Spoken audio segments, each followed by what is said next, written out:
tadi tuh, tadi yang dibilang biasanya mandiri, tiba-tiba jadi butuh dibantu orang. Biasanya jadi gampang marah nih. Jadi masuk ke mungkin fasenya adalah fase anger, marah. Kenapa kok gue jadi kayak gini gitu? Oh, gue jadi terhambat mau jalan, bisa mau makan aja, melakukan hal-hal yang simple aja nggak bisa gitu. Itu kalau orang yang dengan penyakit yang berat ya, illness. Kalau misalnya orang berduka karena kehilangan orang yang dicintai, misalnya fase anger ini bisa jadi dia merasa misalnya kenapa sih kamu kok ninggalin aku? Katanya kamu janji sehidup semati, kayak gitu ya. Tapi lebih ke marahnya gitu ya. Marah, ya. Emosi yang dirasakan lebih ke marah kepada situasi, marah kepada diri sendiri juga bisa. Kenapa sih kok nggak bisa jagain dia sampai dia meninggal? Oh, ini berarti yang mendampingi ya? Iya, bisa. Iya, itu dari yang mendampingi rasa marah gitu ya, rasa kayak ya mungkin marah harus dekat sama dengan penyesalan gitu ya, agak dekat gitu ya. Marah kayak kenapa saya nggak maksimal gitu ya, maksimal membantu, maksimal mendampingi gitu. Iya. Pokoknya segala rasa marah itu biasanya ada di fase anger.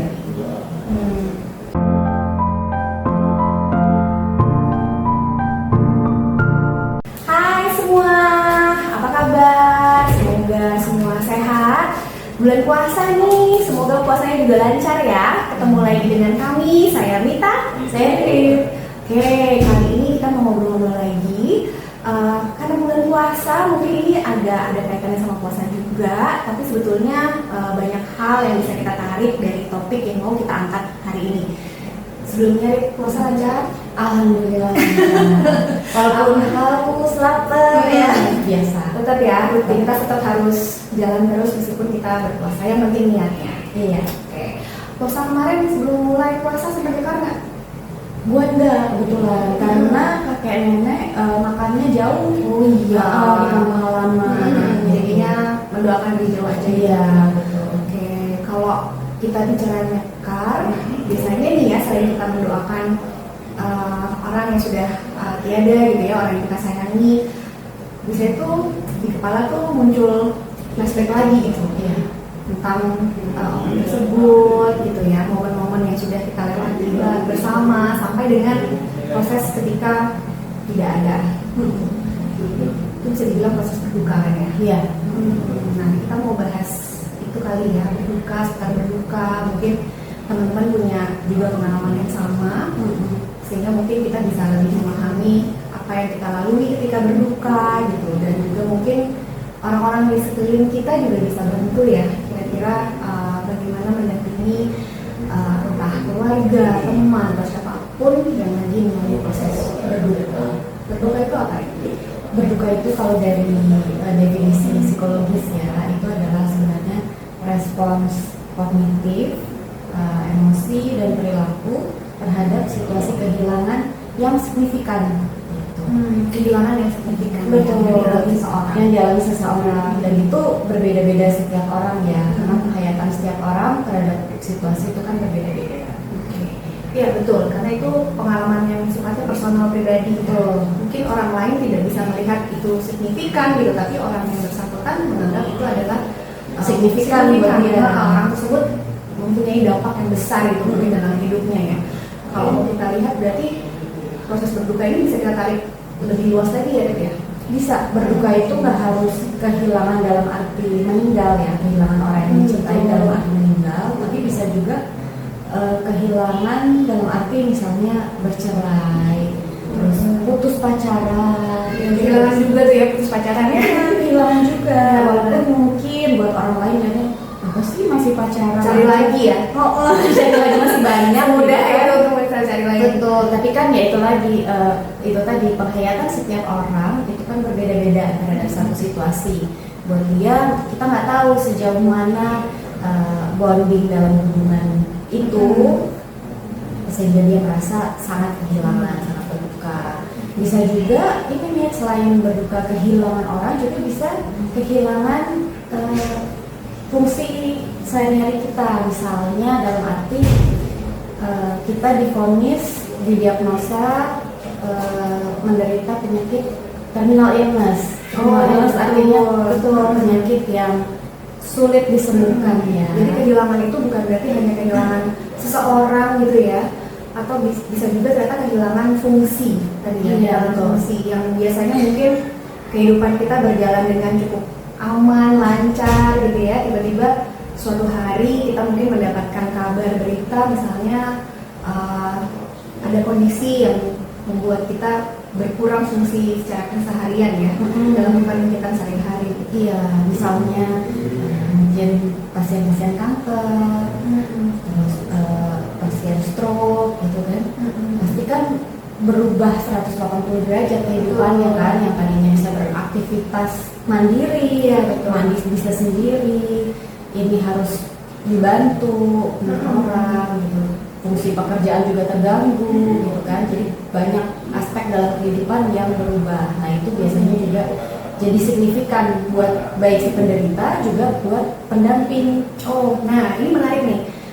Ternyata berduka itu tidak hanya orang yang bersangkutan yang kehilangan tadi ya, yang kehilangan mungkin seseorang atau fungsi dalam hidupnya, tapi ternyata mungkin berduka, proses kedukaan ini dialami juga oleh orang-orang di sekitarnya dia, betul. Atau di orang-orang yang mendampingi juga bisa mengalami ya. Bisa. Oke, karena kan bukan proses yang mudah ya. Iya, bukan berarti hanya orang tersebut yang mengalami, tapi orang sekitar, terutama yang terdekat ya, Rit, ya. Iya, juga ikut merasakan gitu. Oke. Nah prosesnya biasanya apa ya, campur aduk, benar ya sih? Prosesnya campur aduk gitu ketika katakanlah kita mendapatkan kabar yang kurang baik gitu ya, kehilangan, itu pasti campur aduk rasanya gitu.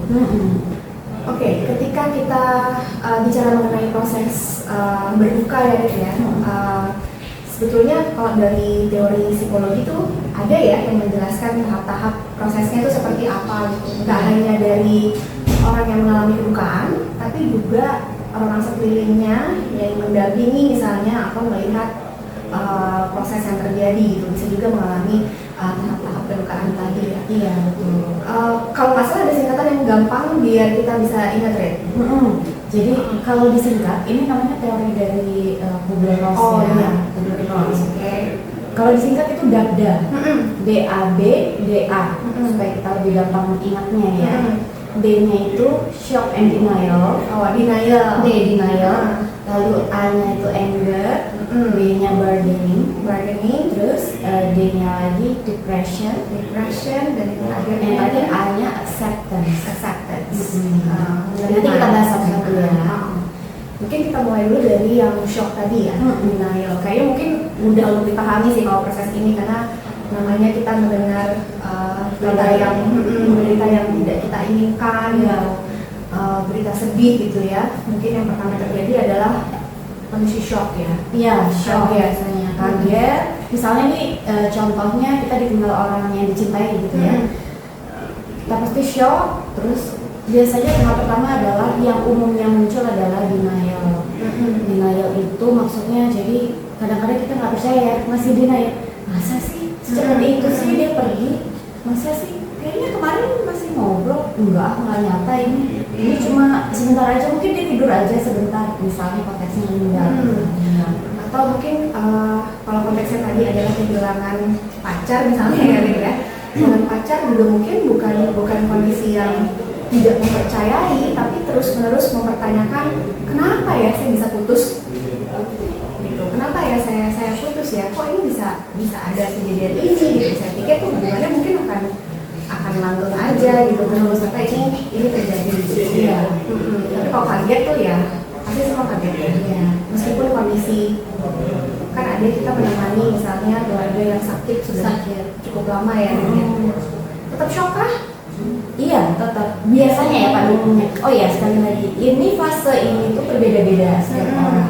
Jadi bukan berarti ada teori ini lalu semua orang sama rata akan mengalami fase ini. Pengalaman tetap personal dan berbeda-beda untuk setiap nggak seperti itu, karena penghayatan setiap orang, pengalaman setiap orang itu juga berbeda-beda.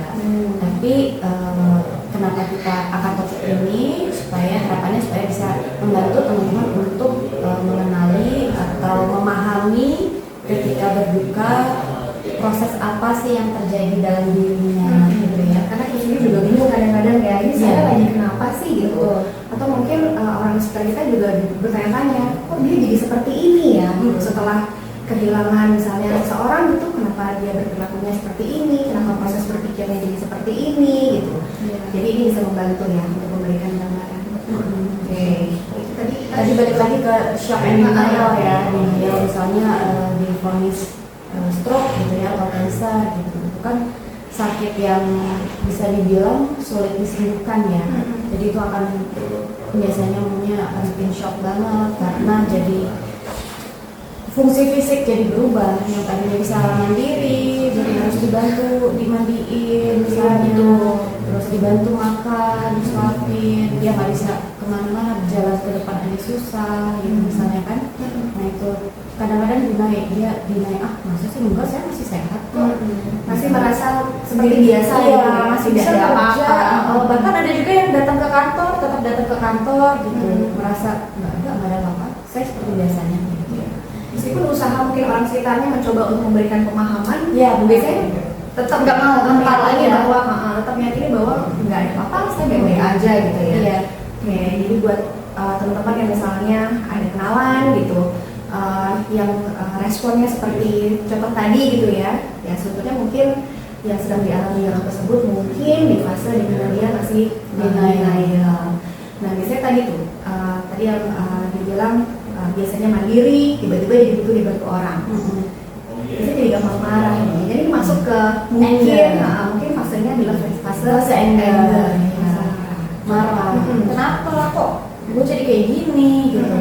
Oh gue jadi terhambat, mau jalan nggak bisa, mau makan aja, melakukan hal-hal yang simple aja nggak bisa gitu. Itu kalau orang yang dengan penyakit yang berat ya, illness. Kalau misalnya orang berduka karena kehilangan orang yang dicintai, misalnya fase anger ini bisa jadi dia merasa misalnya kenapa sih kamu kok ninggalin aku? Katanya kamu janji sehidup semati, misalnya kayak gitu ya. Tapi lebih ke marahnya gitu ya. Marah, ya. Emosi yang dirasakan lebih ke marah kepada situasi, marah kepada diri sendiri juga bisa. Kenapa sih kok nggak bisa jagain dia sampai dia meninggal? Oh, ini berarti yang mendampingi ya? Iya bisa. Iya. Itu dari yang mendampingi rasa marah gitu ya, rasa kayak ya mungkin marah kadang suka dekat sama dengan penyesalan gitu ya, agak dekat gitu ya. Marah kayak kenapa saya nggak maksimal gitu ya, maksimal membantu, maksimal mendampingi gitu ya. Pokoknya segala rasa marah itu biasanya ada di fase anger.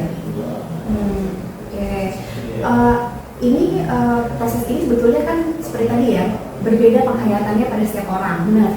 Kadang juga bisa overlapping, tumpang tindih gitu. Jadi paham sih kalau orang-orang di sekitar misalnya bingung ngelihat teman saya ini kok kayak denial, kadang marah-marah, tapi denial lagi gitu ya. Ketika diajak ngobrol masih denial lagi gitu, masih ada shocknya mungkin.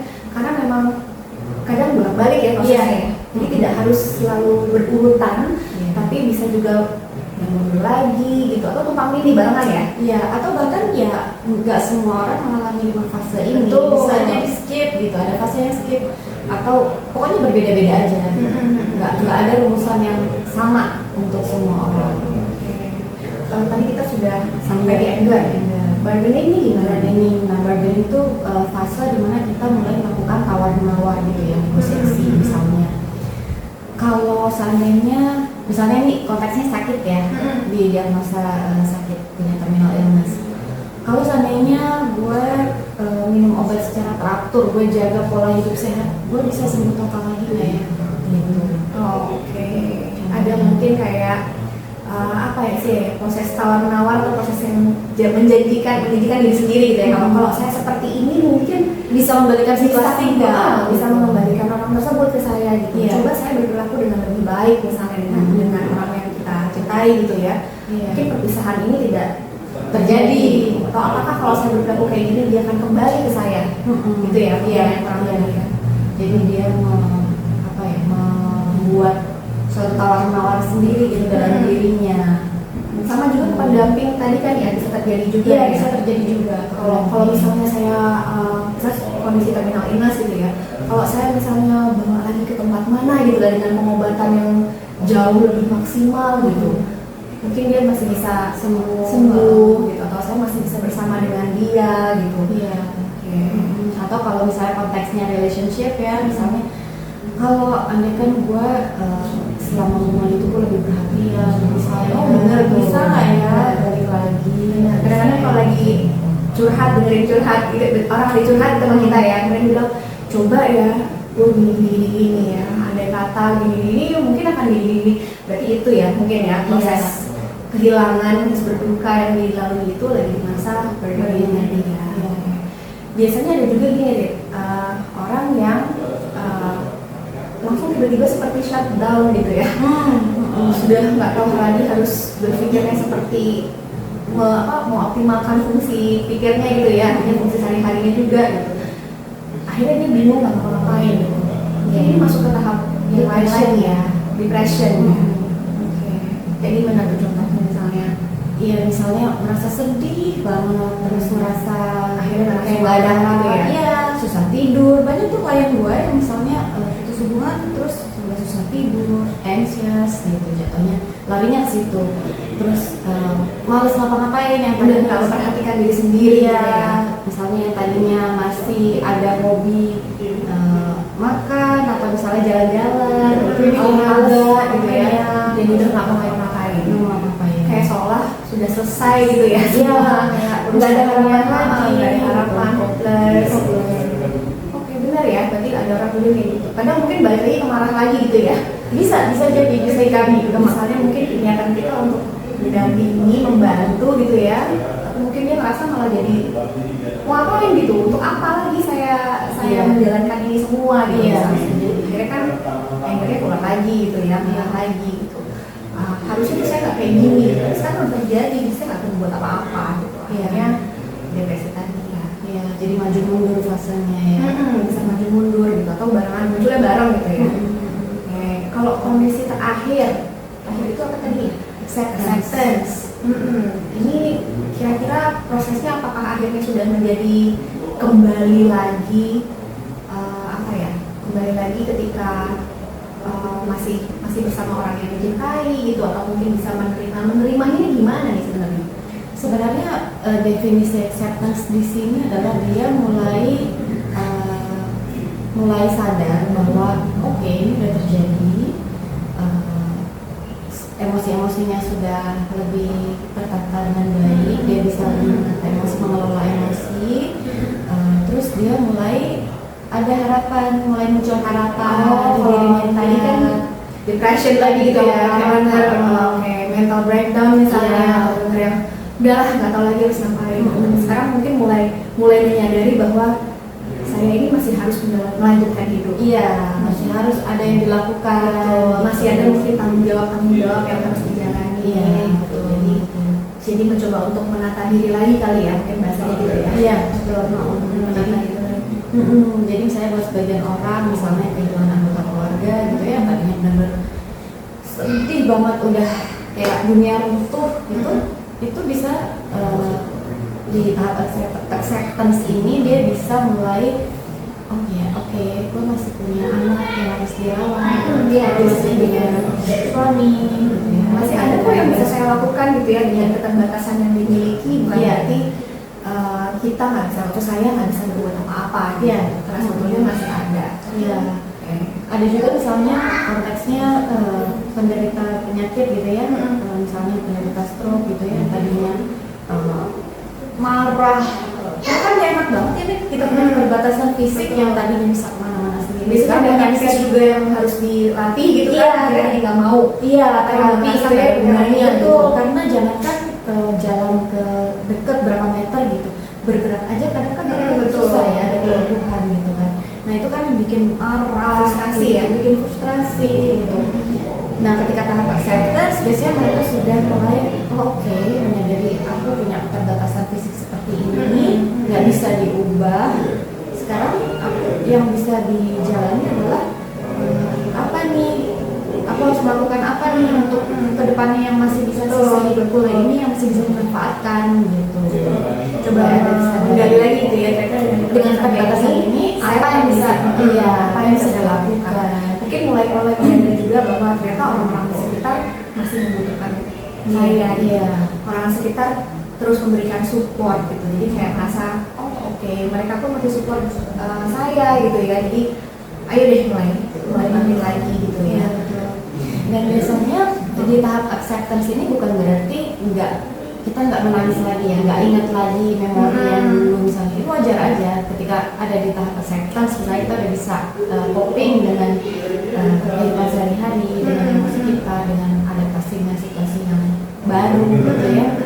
Terus tiba-tiba kita ingat lagi dengan kehilangan itu, momen nangis ya, membangkitkan lagi misalnya kita nangis memori nggak apa-apa, kita sedih nggak apa-apa, selama kita masih ingat bahwa kita masih punya harapan loh ke depan untuk dijalani. Karena kan sebagai manusia biasa kan kita nggak mungkin 100% menghilangkan memori itu ya, apalagi dengan orang yang memang kita sayangi gitu, yang kita cintai. Jadi pasti itu akan terus ada di hati kita, juga di pikiran kita gitu. Tinggal bagaimana kita menyikapinya. Mungkin kayak gitu ya. Oke, sekarang kira-kira apa yang bisa, kalau nggak salah nih ya, artinya proses ini sebenarnya bisa dilalui dengan jauh-jauh lebih baik gitu ya. Tidak sangat yang wah sulit sekali gitu ya. Kalau orang-orang mungkin support sistemnya tuh berjalan dengan baik-baik, ya.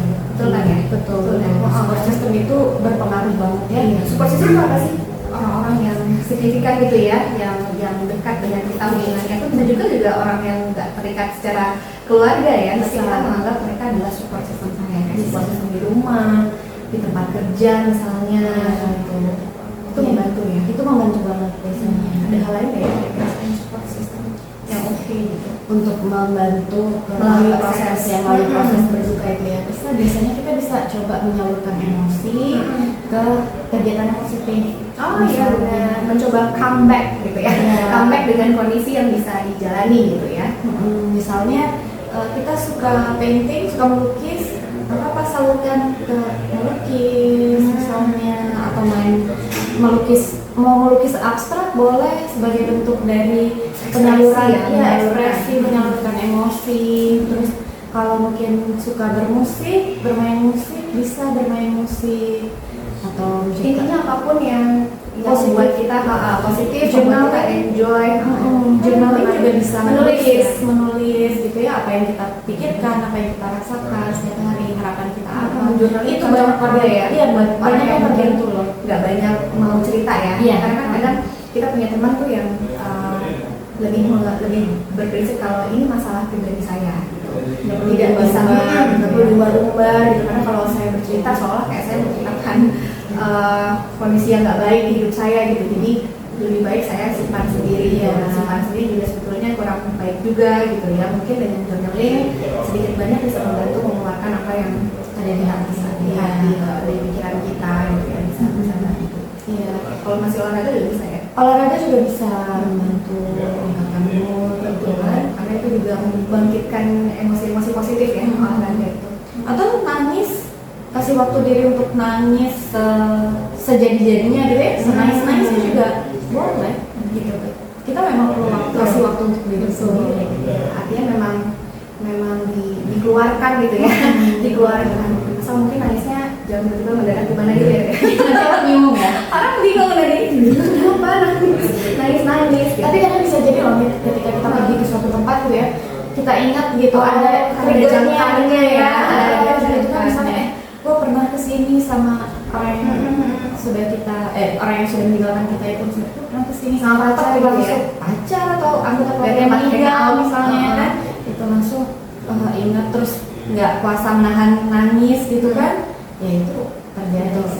Nah ini penting, makanya tadi seperti yang kita udah bahas di awal ya, penting untuk para pendamping atau orang-orang terdekat untuk tahu bahwa ada proses yang seperti ini. Jadi kita bisa tiba-tiba nangis, tiba-tiba mungkin jadi kayak mungkin ada juga yang teriakan ya. Iya bisa. Ada yang mungkin marah-marah tiba-tiba sambil nangis gitu. Jadi banyak ekspresi yang ditampilkan dan jadi nggak terlalu kaget gitu, karena mungkin dia teringat kembali momen itu gitu, sehingga nggak jadi takut ya, tapi malah support gitu, misalnya nggak apa-apa gitu, karena ini hal yang sebetulnya wajar ya. Wajar diajarkan orang bisa menarik diri, bisa jadi menutup diri gitu, mungkin mereka sedang butuh waktu untuk diri sendiri. Kira-kira apa lagi nih terkait dengan berduka ya? Kalau seandainya semua cara gitu ya, hampir semua cara kayaknya udah dicoba gitu, tapi kok masih ada beban yang Mengganjal. gitu, masih belum oke sepertinya kondisinya, boleh minta bantuan profesional, bisa konsultasi ke psikolog gitu, dibantu di sini. Oke, betul ya. Jadi bukan berarti lingkungan atau teman terdekat kita nggak bisa bantu gitu, karena memang harus disadari ada kondisi-kondisi tertentu yang mungkin perlu dibantu oleh seorang profesional psikolog gitu misalnya, sehingga bisa ditangani dengan lebih baik ya, lebih baik. Oke, jadi kalau mau di recap dikit ya, kenapa kita bahas semua proses ini? Kembali lagi tujuannya adalah agar kita bisa mengenali kondisi apa yang lagi kita lalui.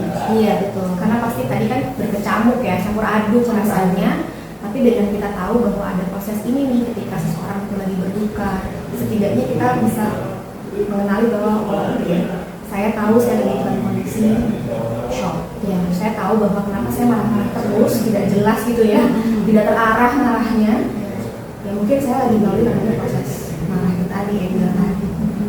Dan kita jadi tahu gua harus ngapain gitu kan. Betul. Apa yang harus dilakukan untuk membantu melewati fase itu dengan lebih baik ya.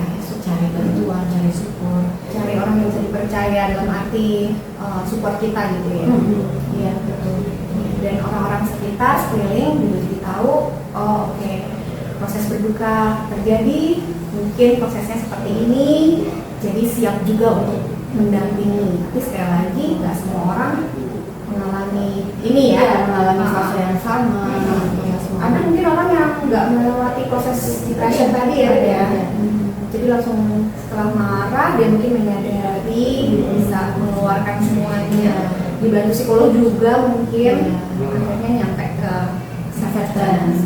Dan proses berduka ini waktunya itu berbeda-beda buat setiap orang. Oh iya benar, kita belum bahas masalah berapa lama ya. Karena kan orang yang mendampingi juga dia mau sampai kapan. Iya, kadang ada yang sebulan, 2 bulan, bertahun-tahun juga ada, setahun, 2 tahun, bahkan sampai lama juga ada gitu. Semua tergantung dari individu itu sendiri, karena penghayatan setiap orang berbeda-beda. Apalagi masalah berduka kan melibatkan emosi yang nggak menyenangkan ya, pasti. Jadi ya nggak semudah itu memang kembali ke fase acceptance gitu. Akhirnya kita mengenali sendiri kondisi kita, menyadari ekspresi-ekspresi emosi yang mungkin berkecamuk, dan akhirnya orang lain juga jauh lebih memahami kita. Iya tahu sebenarnya. Ada yang kurang nggak ya? Kayaknya kurang lebih seperti itu ya. Mungkin mau diulang lagi dabdanya tadi. Dabda, oke. Kayak ngetes gitu ya. Ini hafal nggak nih dabdanya? Shock and denial, A-nya anger, B-nya bargaining, D-nya depression, A-nya acceptance. Mantap gitu. Jadi sekarang kita jadi tahu ya, menarik ya, kita jadi tahu bahwa oh ada proses yang seperti ini yang kedukaan. Jadi nggak melulu kita lihat orang yang nggak move on. Itu statement yang sering banget. Aduh, kamu kok nggak move on sih? Kayaknya udah beberapa tahun yang lalu, lama banget ya, beberapa bulan yang lalu gitu. Ayo dong move on gitu. Karena kita mungkin ada proses itu dan berbeda-beda, setiap orang pengalamannya berbeda gitu. Apalagi itu tadi yang meninggalkan adalah orang yang signifikan gitu. Nah, itu mungkin ya signifikan ya, ini tidak mudah. Iya, tidak mudah. Harus lebih bijaksana juga bagi para pendamping ketika mendampingi orang yang sedang berduka. Betul. Sebagai pendamping juga mudah loh. Iya benar sih, mendampingi juga melalui proses yang mungkin kurang lebihnya mirip-mirip gitu ya. Iya. Ya, that's life ya. Oke, kayaknya kita udah bahas kurang lebih mengenai proses berduka. Semoga menjadi insight yang baru ya, menarik buat teman-teman semua. Namanya ini juga proses ya teman-teman ya, mungkin seiring dengan waktu mungkin ada lagi riset-riset lainnya terkait proses berduka, tapi at least harapannya sedikit banyak kita jadi kenal proses berduka ini seperti ini ya.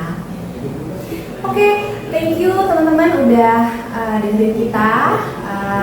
Nanti nextnya kita bawain lagi topik-topik yang menarik pastinya, sehingga teman-teman bisa jauh lebih kenal diri sendiri atau juga bisa mengenali proses-proses yang terjadi dalam hidup, dan akhirnya bisa menyikapi dengan jauh lebih bijaksana. Oke, sekian dulu ya, Rit. Kita ngobrol lagi ya. Oke,